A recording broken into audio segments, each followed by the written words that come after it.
This video for Community Information Integration Central Patient Attachment Registry is about the key concept of e-notifications.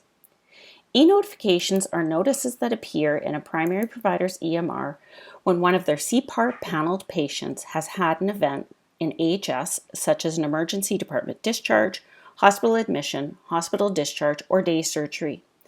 The notices go out twice a day to be picked up by the EMRs, and they appear in the EMR similar to a lab report. Here you can see in this example in MedAccess that when hovered over, there is additional information that is available at a glance.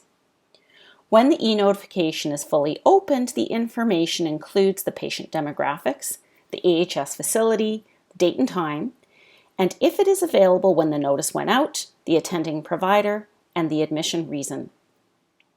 If the patient is paneled to more than one primary provider in CPAR, this area with additional provider notified appears.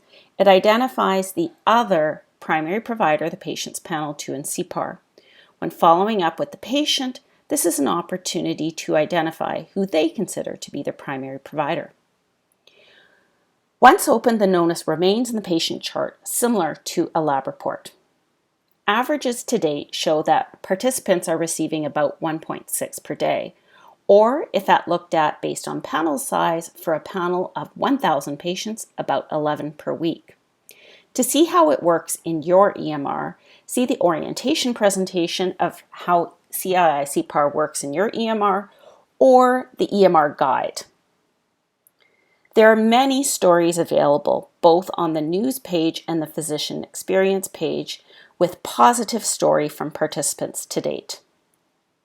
The key points about e-notifications is that they're integrated into the EMR, they're real-time, provincial in nature, enable team workflows, and an interesting thing about CPAR is in June of 2021, the name of the CPAR primary provider will display in the patient's NetCare record. We encourage participants to read the full e-notifications information sheet to understand how they work.